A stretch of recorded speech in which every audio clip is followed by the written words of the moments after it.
Hey everybody, welcome to Conversation Piece with Patrick Armstrong. I am the titular Patrick, and this is a show where we talk about the missing pieces of the conversations we're already having. Shout out to our returning listeners, and a high five and hello to everybody joining us for the very first time. Thank you so much. My guest today is a writer, speaker, and educator with a passion for helping all people to reclaim their self-worth and their humanity. A former foster child turned adoptee, she brings awareness, healing, and liberation to the topics of toxic white supremacy culture, systemic injustice, mental health, faith reconstruction, and bold, purposeful living to her growing audience. It is my honor and privilege to welcome Caroline Sumlin to the show. Hey, Caroline, thank you so much for joining me. Thanks for having me. I appreciate it. Absolutely.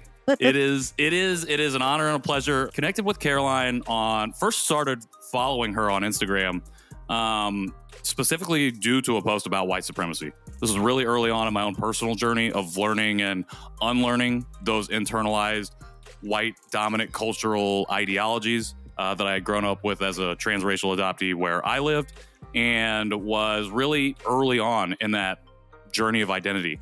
And Caroline's work has really been a staple in that journey for me when it comes to not only addressing my own self-worth, but really holding myself accountable to the conversations that I want to be having, not only with myself, but with the people and community that I find myself in. So I just wanted to set that stage and thank you so much for being such a pivotal part of my journey and for taking the time and giving me the privilege of having this conversation with you today. Oh, no, the pleasure is all mine. Thank you for having me. I feel equally as honored to be here. You know, I follow you as well. I don't remember exactly what made me follow you. I think actually I saw you follow me, and then I clicked your name and I saw that you were an adoptee. So I immediately hit that follow back.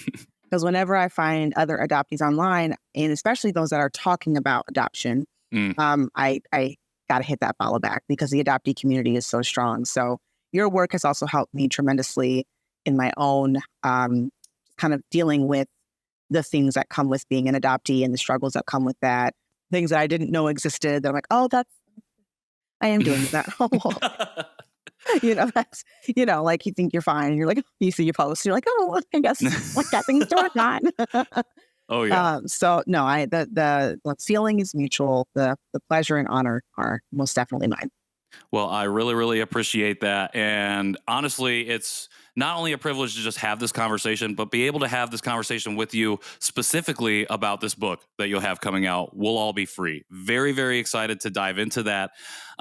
Before we do, or I guess as we do, I introduce you a little bit. But for people who may be listening to the show who don't know who you are at all, would you mind telling us a little bit more about yourself and then maybe go into why you decided to write this particular book? Ooh, that's so hard because you just read like a bio of me. And what else do I say? Like, hi, I'm Caroline. No, but hi, I am Caroline. I don't want to give you like the fluffy intro. So I'm trying to think of something different to say. But I will say that I wrote this book because I knew this was exactly what your podcast is about. This is the missing piece of the conversation that we're not having about self-worth. And self-worth has been a struggle of mine since birth, even though I know we technically don't remember birth. I know this has been a struggle of mine since birth. We connect on the similarities of our adoptee struggles. And I always thought that adoption and my own personal traumas and challenges were just kind of the sole finite reason for my self-worth struggles. And my entire life has been like self-worth has been the central theme of my life, the central theme of it, from being in the pits of despair within a lack of self-worth mentality, mindset, to the journey to kind of get to where I am now, and it's still I'm still on that journey of reclaiming that self-worth and truly believing and living as someone who knows that she is worthy of doing so. And even when I first dreamed of writing a book, dreamt of writing a book, my apologies. I'm a writer, guys, I promise. Just I have to use a thesaurus sometimes to remind myself what words to use. But when I first dreamt of writing a book 5, 6, 7 years ago, I always knew that book was going to be about self-worth. And I kind of prayed and thought and meditated, and it would just kind of leave it alone and come back to it and kind of, I just knew. I knew that was going to be about, because my struggle with it is so deep. But again, I always thought about it as a personal struggle, and it's something I needed to personally overcome, because most of the things, self-worth is not some sort of new topic. This is something we talk about. There's literally infinite books out there about self-worth, and every conversation approaches it as a very individual thing. Here are the things that you need to do to find yourself worthy and to believe yourself worthy, and just say these affirmations and manifest these things, and you will feel it, and hooray. And that's just not the case. I tried all of those things, and it still wasn't working. It wasn't until I was doing research about why white supremacy exists in the first place. And I began doing this research, something I've always researched, being that I went to a historically Black college, my background in journalism, things of that nature. This is not new to me, but I really began diving deeper into it within the last 3 years. And I was mainly to answer my own personal question of, what the heck is wrong with us? Why does white supremacy exist? Like, why? Like, where did this freaking concept come from? And I was doing that research in my own response of hurt and despair following just racist attack after a racist attack. And it does not start with George Floyd. Everyone says this all started with George Floyd. No. We can go back to Trayvon Martin, okay? And Rodney King. So let's be real. And in that just like desperation for an answer as to why, like, I remember being in a state of like, why the hell, can I swear? I'm sorry. Yeah, absolutely. Swear away. Why the hell do white folks hate us? Like, that was literally what my brain was saying. Like, why? What do we do? What do we do? Because I had never really been taught where the racism came from. I've only been taught that super whitewashed version of history with the phrases, because of the color of your skin. Well, my skin ain't do anything. The color of my skin ain't do anything wrong. So where did this come from? And so in that research, I began to realize the depth of what white supremacy was. I discovered white supremacy culture, and the light bulbs went off. And I just started writing more about it. And thankfully, that writing about my discoveries led to the privilege of being able to write this book, which I am prayerful and hopeful will really be transformative to many people. I really appreciate you sharing that and breaking down how you got to this point, because like you said, you feel like you've felt this struggle with this feeling of worthiness, with self-worth since birth. Like, you've known that, like, even before you had memory, like, this was something that you were fighting to attain, to understand within yourself. And then, like you said, people have been writing about it, talking about it forever from this individual standpoint. And at a certain level, like, it loses maybe some of its power, because it is so individual in the text that's available, the resource that's available to talk about this subject. And for you stumbled upon what should be the most obvious thing at the root of it all, but what is, I believe, that missing piece, which is, how does white supremacy specifically affect the way that we think about ourselves and view our worthiness, how we define that for us? Am I on kind of the right track there? You're on the nose. Yes. Perfect. So can you, like you said, the floodgates opened when you kind of understood this concept and how it was really, or when you found the roots of it, I guess. And so let me ask you, can you define what a culture of white supremacy is, how we found ourselves in it? And can you talk a little bit more about the roots of that ideology, and specifically what you found as to how maybe one or two or any of those roots affect this specific conversation around worthiness? So first, white supremacy culture. Really important to understand that there is systemic white supremacy and white supremacy culture, right? Our culture, any culture that we have, there's many cultures out there, right? You want to just break down the simplicity of culture. It is beliefs, customs, and norms that are essentially carried out by a group of people, right? So there's many cultures out there, right? I'm a Black woman. We have our own culture within the Black community. Many different races, ethnicities, countries, et cetera, have cultures.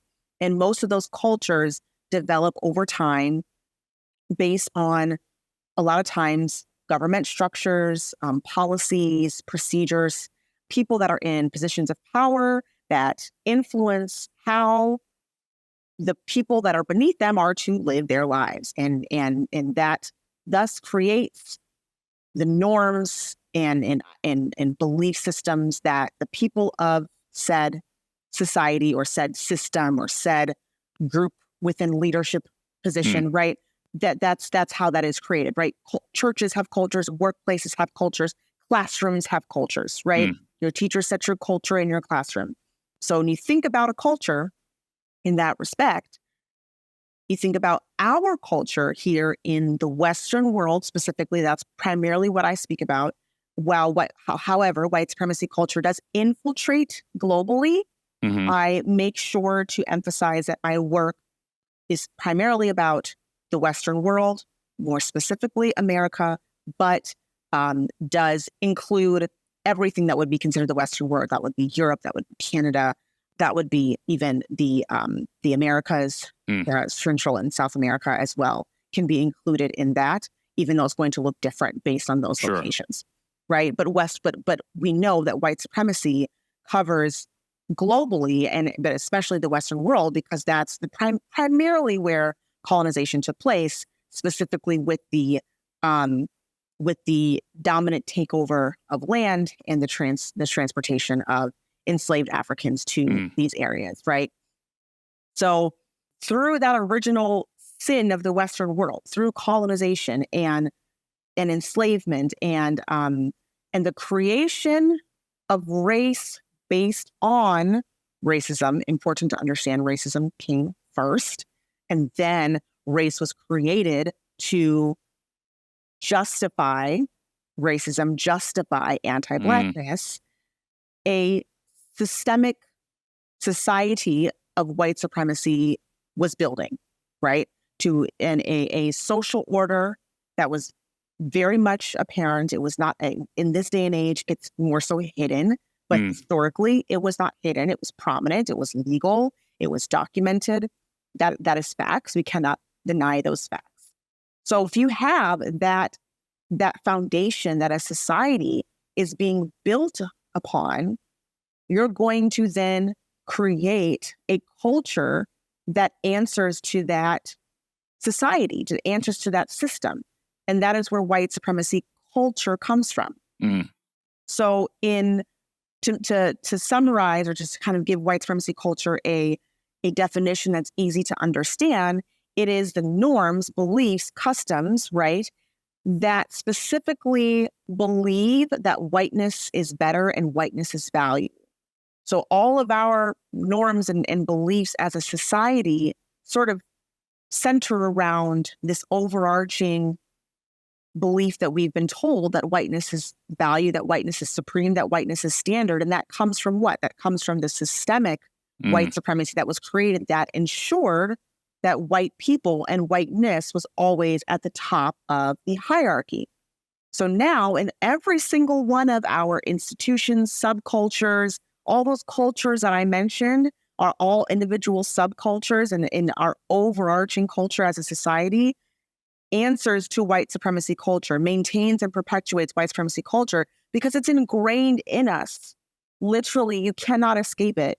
It is ingrained in our DNA. It is literally the air we breathe. We are swimming in the water of this ideology that whiteness is the standard of humanity. And we all, in order to fit within culture, in order to be worthy within our culture, we all must assimilate to that, or we all must essentially worship that idea. That answer? Yes, it 100% answers it. Thank you for giving us that definition and giving us that brief but very concise and contextual history of not only the term, but how this has come to be. Because I liked how you named colonization is the original sin of the Western world.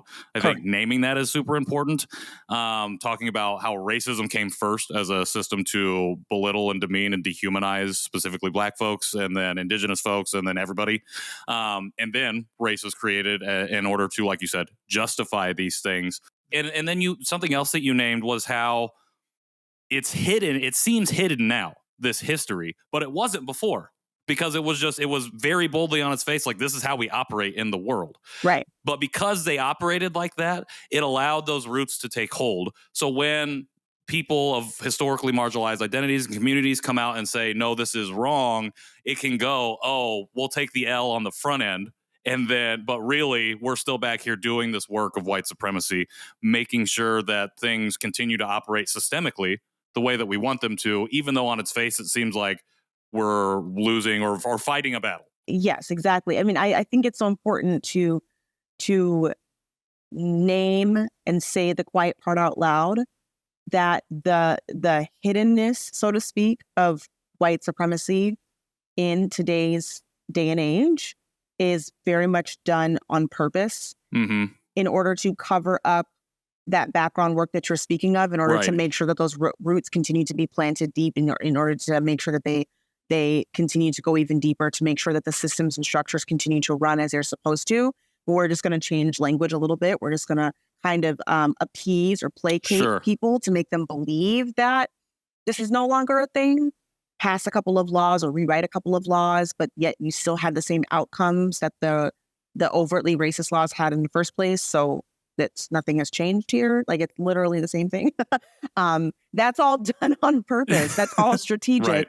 It didn't just so happen that things primarily, especially the systemic things, primarily stayed the same after certain things were supposed to, quote unquote, change. That's not a coincidence, and we need to stop treating it as such.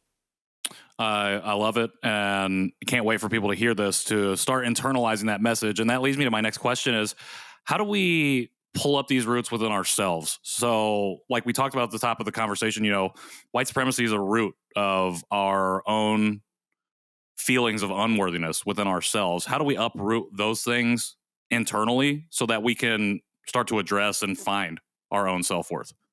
Yeah, that's so good. And this is exactly why I wrote the book. The book helps you do exactly that. And the first step is being able to actually find the roots themselves. You can't just go digging up roots. You don't know where they are. You don't know what they are, right? So the good news is that they're not super hard to find. They're very, very deep. So you have to keep going and going and going and going and going until you really get to that very beginning roots to be able to kind of uproot. But I honestly don't think that they're very hard to find. But how do you do that? How do you find the roots? That's in learning the history. That's in naming. That's in identifying what is actually going on. What is the truth here? So in my book, I help you do that by taking a couple of the key areas of society and showing you, helping you backtrack historically exactly where this all began. So you can see how white supremacy over time developed with, planted the root and then developed over time into this large overarching system that we have. And you can see it playing out in front of your eyes, and you can see how it directly would have affected you. And so the first step is actually learning that history. It's learning the truthful history that we were not taught in our history books. We were not taught in schools. And I help you do a good deal of that. Of course, I couldn't cover everything in my book, but I do help you do a good deal of that in this book, in a way that is digestible, in a way that helps it be relatable to you. So we start with understanding the history of anti-Blackness. Where did this come from? Where did this idea come from that Black is inferior and Black is ugly and Black is, insert all these different beliefs that have been associated with Blackness. And then where, on the other hand, the idea that whiteness is so supreme and superior came from. So understanding just that in and of itself is a huge, that's one really major root. But then it's looking at how that foundation of white supremacy that we've been talking about, how does it play out in these other areas or other institutions within our society that dramatically affect our culture. So that's within our family structures. That's within how we're parented. after talking about some of our own individual traumas and understanding where some of our traumas can be linked to white supremacy, we also go into, well, let's look at our parenting structure. Let's look at the beliefs that our parents have held on to because of the foundation of white supremacy within our society. We look at how that plays out in the school system, because it's one of the first places that we, whether it's public school, private school, charter school, or even being homeschooled, white supremacy, again, it is the air we breathe. It is the water that we swim in. So it's inescapable unless you know you're actively divesting from it. So no matter how you are schooled, white supremacy culture is going to come into play. So we look at historically, well, where did that come from? Where did the creation of the public schools come from? And how did the foundation and the systemic foundation of public schools, and then segregation, and then the creation of standardized testing and grades and all that stuff that all has racist roots, how does that play into how we have this idea today of what school is supposed to be, and the message we're telling our children about how their worthiness is linked to a grade point average versus their character, or versus their multiple abilities and differing abilities and talents and humanity, right? Then we look into our economy. We look into the history of capitalism, and that's linked to white supremacy. We look into beauty and diet culture and wellness industry, and that's roots in white supremacy and racism.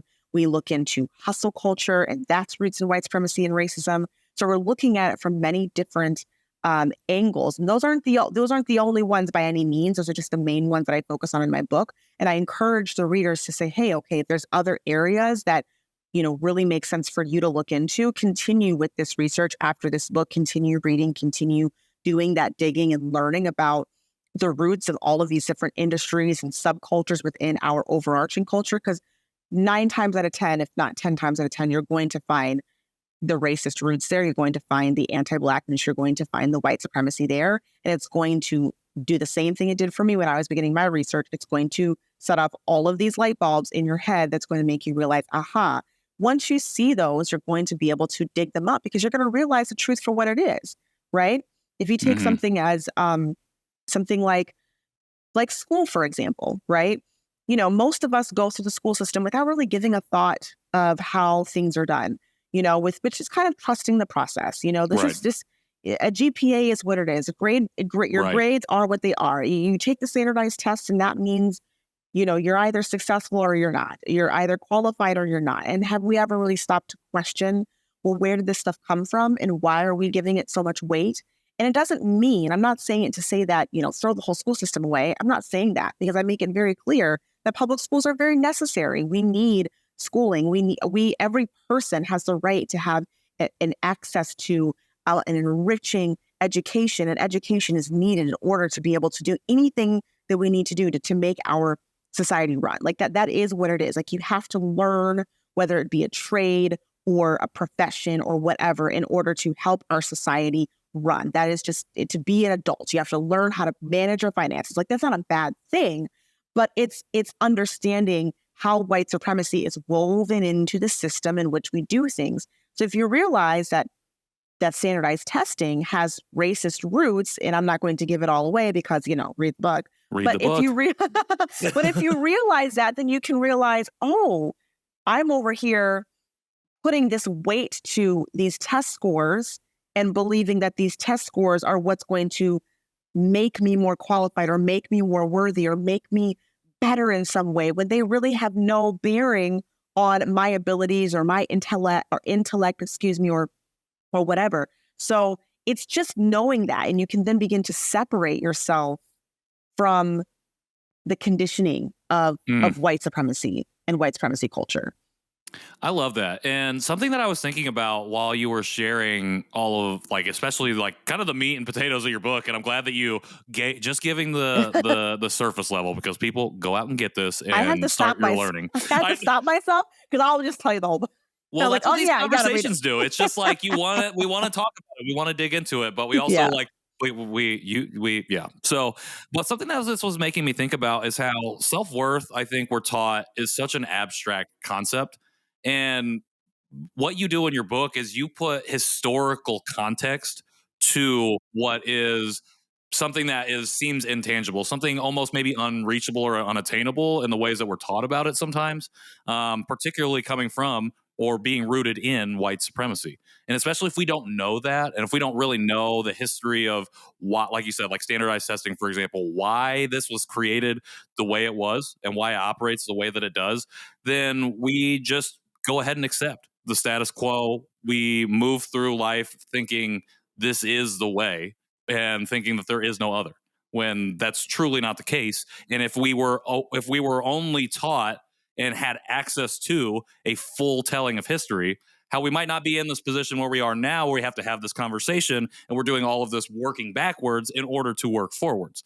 And so a lot of this conversation is around how do we recognize our own self-worth, and a lot of that has to do with recognizing this historical context. How do we, once maybe we've started on this path, how do we go about ensuring that we see and meet and validate others' self-worth?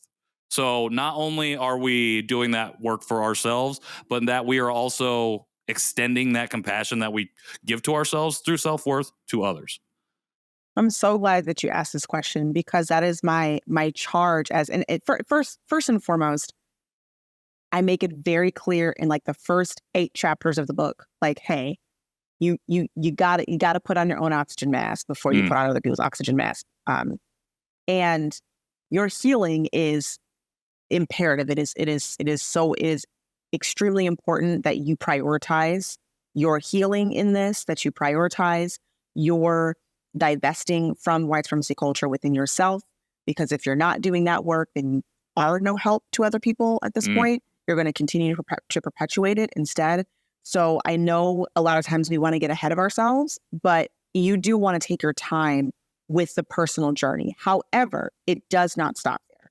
There is a huge charge to then take your newfound freedom and liberation from living by the rules and the weight and the chains of white supremacy, and helping us create a world that does not have to also be ruled by white supremacy. And it's something that I think a lot of times when we talk about what does dismantling white supremacy look like you said, it's kind of like the historical context as well. It feels like unreachable. It feels unattainable. I'm not the president of the United States of America, or the prime minister of England, or whatever, or even a congresswoman. And even if I was, it's not like I can just come into Congress and be like, I dismantle white supremacy today. Like that's not going to happen.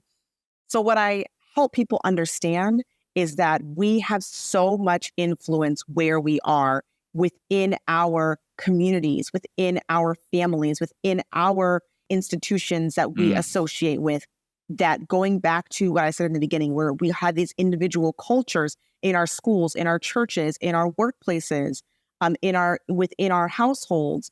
And because white supremacy is the air we breathe, the water we swim in, we can begin doing the work right here in these smaller arenas and trust that the ripple effect will take place. And it may not be something that we see in this overarching way in our lifetimes, but that is okay, because we have so much power right where we are. And that looks like ensuring that you are prioritizing essentially the antidotes to white supremacy culture in various ways. So it's looking at things like patriarchy, it's looking at things like sexism, it's looking at things like ableism and racism and how those things take place. It's looking at the individual characteristics of white supremacy culture, perfectionism, individualism, the right to comfort, defensiveness, all of these things, which I explain in my book. And it's choosing to do the opposite of those things with the people that you interact with within your spheres of influence.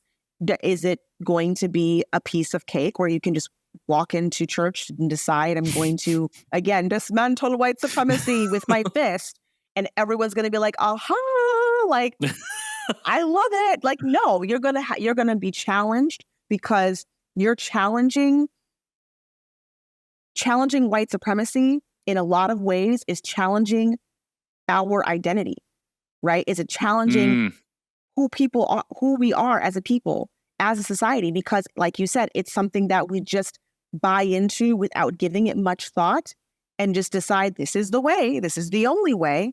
And so to say no to that is to essentially say no to what we have placed our identity in. And so, yes, there's going to be challenge, there's going to be pushback, there's going to be detractors. And it's help in what do we do with that? We help people understand that your identity is not in any of these characteristics, the titles, the status, the standards, being able to adhere, to chase this overarching standard that society has told you have to chase it, that your identity is not in that. It's in you as a person, as a human being, the beauty that you are. And if you want to add your belief system into that, whatever you worship, whatever God you worship, then you bring that in. You can bring that into it as well. But it's definitely not in society. It's definitely not in all of this stuff that we've been placing our identity in thus far. So that's what it looks like. It looks like being like that light, essentially, that people are going to try to turn off and going to try to dim and try to cover up because it's going to make them feel uncomfortable. But choosing to do that anyway, and choosing to just continue to kind of push the envelope a little bit in your personal areas. But I do believe, I will say, and then I'll be quiet. I do believe, because the antidotes to all of these things, to all the things that white supremacy does, are so freeing and so liberating, that I do believe that the detractions that may be met, first of all, it won't be everyone. Not everyone. A lot of people will be like, "Oh my God, this is amazing! Like community, what amazing! Let's community over individualism. I'm all for it. I want community. I want a village. We were always supposed to be, doing life as community and not be so individualistic. Like, I'm all in." A lot of people will probably really buy into that, and not say buy into it, but will really appreciate that and appreciate somebody saying, "Hey, there's another way to do things." But for the detractors, I do think that when they see and feel the freedom and the weight lifting off of their shoulder of knowing that you don't have to succumb to these standards, to always having to prove yourself and to being perfect and looking a certain way and acting a certain way and adhering to all of these little tiny stupid standards that we've been told we have to adhere to, and the weight just kind of comes off the shoulders. I think that the detractors will have no choice but to be like, "Oh, this is actually way better. I'm here for this," 100%. But I think hopefully, when people read this book and they get to that part and they begin doing the work in their individual communities and circles, that true liberation will begin to just kind of spread throughout, and we'll finally be able to really breathe and really be free the way that we deserve to be. And there's the title of the book. Okay, first off, I don't ever want you to be quiet. Two, I think that, oh my gosh, you said so many things here, and I'm trying to just process through all of them. The ones that I'll hit on specifically, I really liked how you talked about, we have to identify our own self-worth and liberate ourselves, because then we'll find our own individual identities. We'll find out who we are, and we can find that love for that person. And then we go out and do things. I love what you said about doing it in your own sphere of influence. I think we can swing for the fences a lot. I do that too often, and I've been trying to bring it down, localize it a little bit more, affect that change in my small circle. And it's okay, like you said, the ripples will go outwards. And then when you are doing this work, it is about challenging this the societal identity that is placed upon us. And I feel like this is a running theme, and not just conversations I've had, but literally every conversation that I've had since April.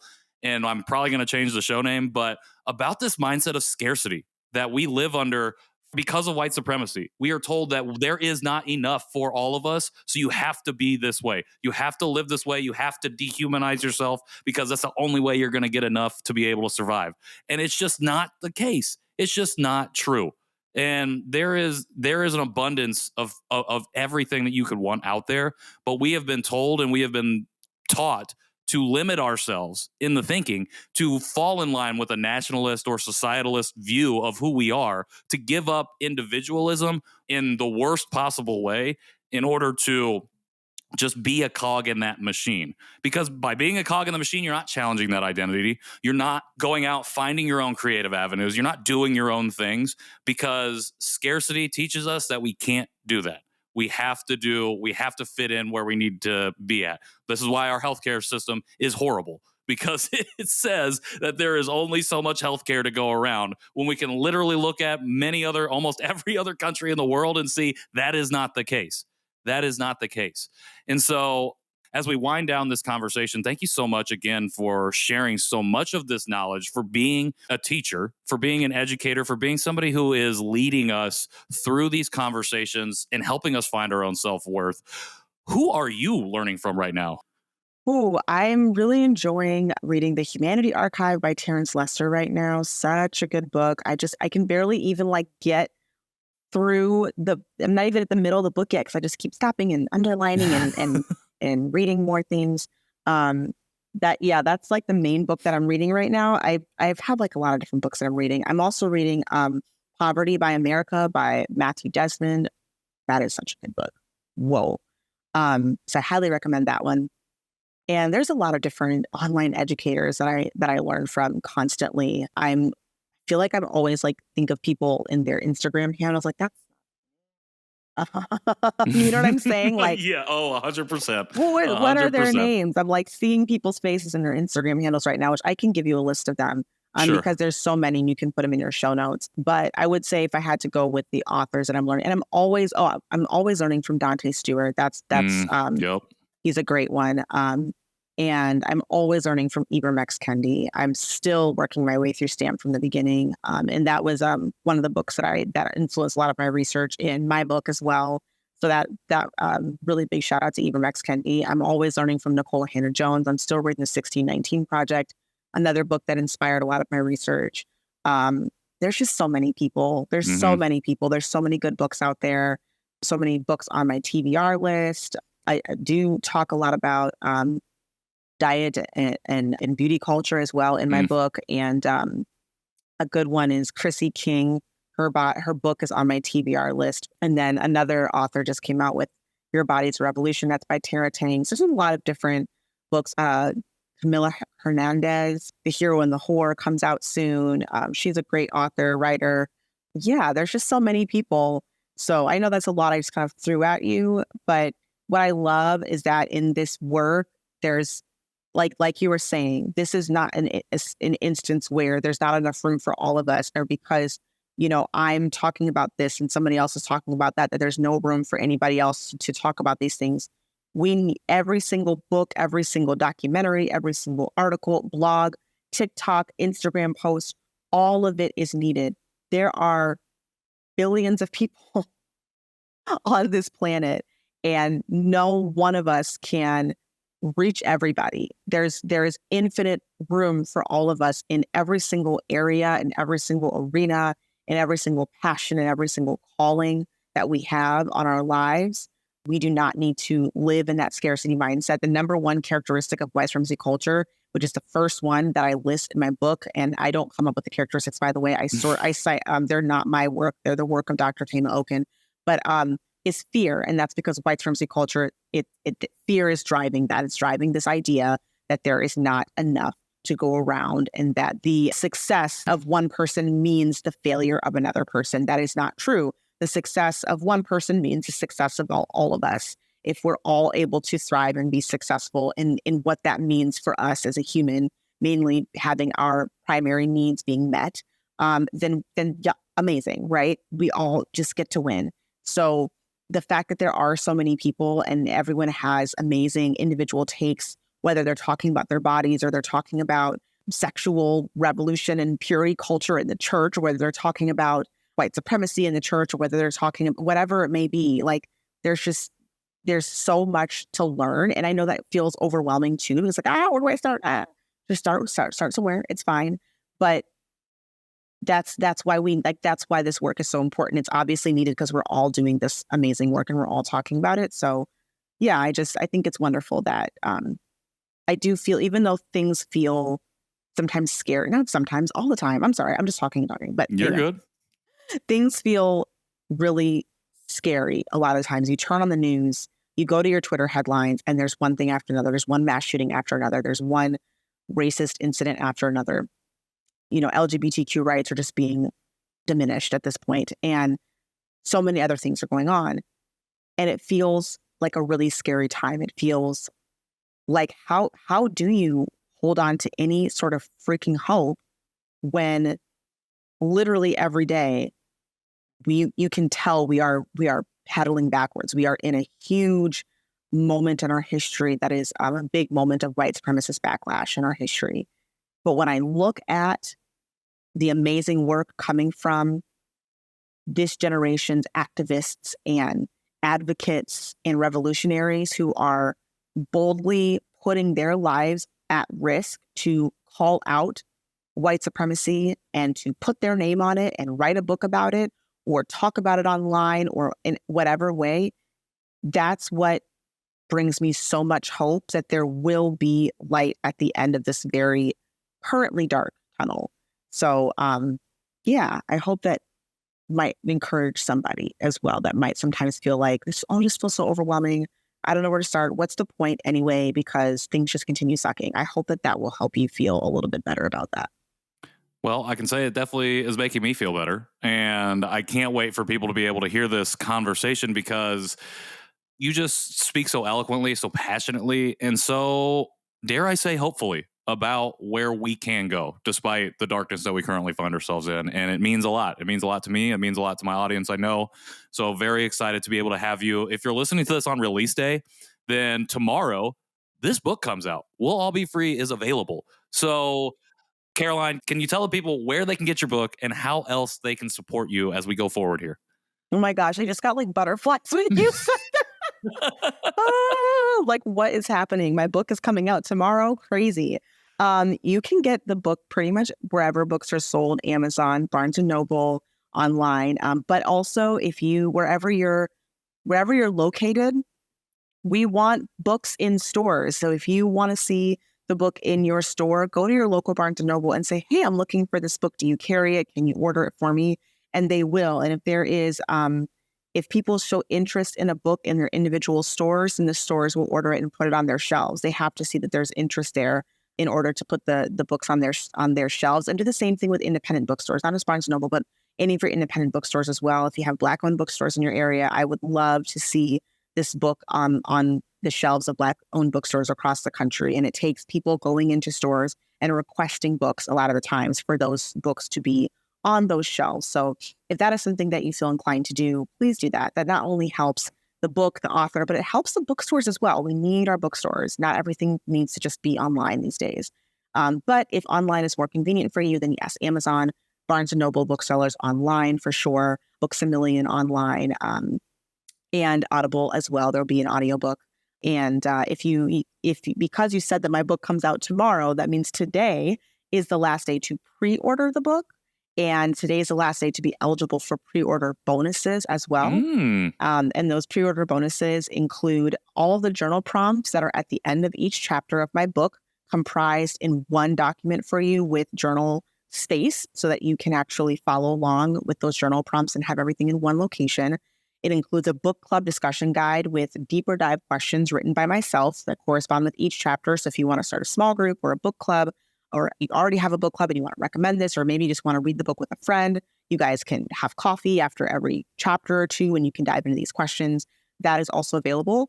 But the best bonus is the fact that the audiobook will be yours free if you pre-order the book. Okay. So I will be sending the audiobook to everyone who pre-orders as soon as it's available. Sometimes the audiobooks aren't available right at release day. Sometimes it takes a week or two after release day for the audiobook to be available. But as soon as it is, I will be sending it to you. So all you have to do is pre-order the book. And then on my website, there is a form that you fill out where you just put your name, your email address, and your order number in there. And that will put you on my pre-order bonus send out list. And I will make sure that you get all those bonuses, including the audiobook. Folks, how can you not go out right now and pre-order this book knowing that you're going to get all these bonuses, particularly a free audiobook? Come on. That is amazing. I'm assuming you recorded the audiobook yourself? Yes, I did record the audiobook myself, which is a crazy, amazing experience. I love it. Well, folks, I will only add one other thing. Once you've read the book, please go on to any of the sites that allow reviews and leave a review. Those things are super important for not only the visibility of the book, but for second publishings, things like that, sales, all of those things matter. Reviews help to drive that. Well, also so other people can know whether it's a book that's, worth buying for them. And Goodreads is also another great place to leave reviews. A lot of people are really active on Goodreads. So Goodreads really helps. Amazon reviews really helps. Barnes & Noble reviews really help. So anywhere you can leave a review, if you feel like this book helped you in any way, please do so that it can, again, it's the ripple effect. It starts with each of us, and each of us has the ability to have be a part of be the next ripple, so to speak. We have the ability to be the next ripple and to pass that on.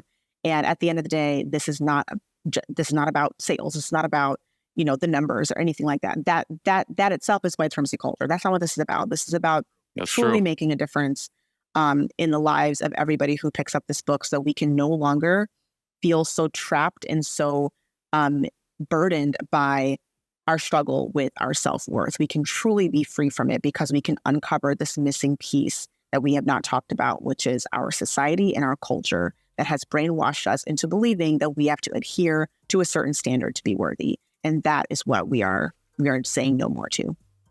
We are definitely saying no more to that. Caroline, thank you so much for sitting down, having this conversation with me, and for sharing so much of your knowledge and your wisdom, and also so much of your book. Like, I'm glad that we held back some so people can get on there, read this thing, go out and buy it, pre-order it, leave those reviews, and support Caroline as we move forward in this journey. Caroline, again, thank you so much. Thank you. The pleasure is all mine. Absolutely. For everybody else, look in the show notes. There will be everybody that we just talked about, all the different resources that we listed as well as places to go buy the book, and however you want to follow and find and connect with Caroline. If you want to do that, you'll be able to do that there in the show notes too. If you want to follow us, you can do so at Conversation Podpiece on Instagram. If you feel inclined to leave us a review on whatever podcast player you're listening to this on, that would be greatly appreciated. And if you feel like supporting the show in the future in any way, feel free to hop in my DMs or visit our website, patrickintheworld.me. Until next time, I'm Patrick Armstrong, and this has been Conversation Piece. Thanks, Caroline.